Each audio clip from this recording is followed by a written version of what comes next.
भगवद्गीते chapter 1 पदम 11 अयनेषु च सर्वेषु यथा भागम् अवस्थिता भीष्मम् एवाभिरक्षन्तु भवन्तः सर्व एव हि अयनेषु मुख्य போர் முனைகளில் ச மேலும் சர்வேஷு எங்கும் யதாபாகம் பலவிதங்களில் ஏற்பாடு செய்யப்பட்டுள்ளபடி அவஸ்திதா இருந்தபடியே பீஷ்மம் பாட்டனார் பீஷ்மருக்கு ஏவ நிச்சயமாக அபிரக்ஷந்து பாதுகாப்பளிக்க வேண்டும் பவந்தக நீங்கள் சர்வே அனைவரும் ஏவகி நிச்சயமாக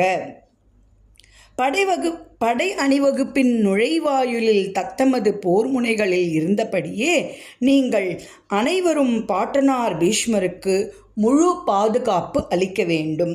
பொருளுரை: பீஷ்மரது ஆற்றலை புகழ்ந்த துரியோதனன் மற்றவர்கள் தங்களுக்கு குறைவான முக்கியத்துவம் அளிக்கப்பட்டதாக எண்ணிவிடுவார்களோ என்று நினைத்து தமது வழக்கமான ராஜதந்திர பாணியில் மேற்கண்டவாறு கூறி நிலைமையை சரி கட்ட முயல்கிறான். பீஷ்மர் ஐயமின்றி மாபெரும் போர் வீரரே, ஆனாலும் அவரது முதுமையை கருதி எல்லா கோணங்களிலிருந்தும் அவரது பாதுகாப்பை ஒவ்வொருவரும் நினைக்க வேண்டும் என்பதை துரியோதனன் வலியுறுத்தினான். அவர் களத்தில் இறங்கி ஒரே புறத்தில் போரிடுவதை எதிரிகள் பயன்படுத்தி கொண்டு விடலாம் அல்லவா?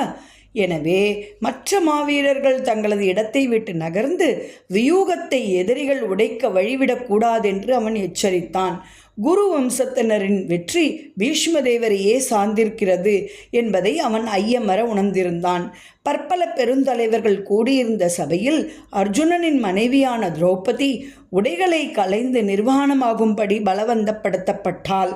அப்போது ஆதரவற்ற நிலையில் பீஷ்மரிடமும் துரோணரிடமும் நீதிக்காக முறையிட்ட போது அவர்கள் ஒரு வார்த்தை கூட பேசாமல் இருந்தனர். எனவே போரில் அவர்களது முழு ஒத்துழைப்பை பற்றி துரியோதனனுக்கு மிகுந்த நம்பிக்கை இருந்தது. இவ்விரு போர் தலைவர்களும் பாண்டவர்களிடம் பாசம் கொண்டவர்கள் என்பதை அவன் அறிந்திருந்த போதிலும் சூதாட்டத்தின் போது நடந்து கொண்டதைப் போல தற்போதும் அப்பாசத்தினர் முற்றிலும் துறந்து வருவார்கள் என்று எதிர்பார்க்கிறான். சர்வம் கிருஷ்ணார்ப்பணம்.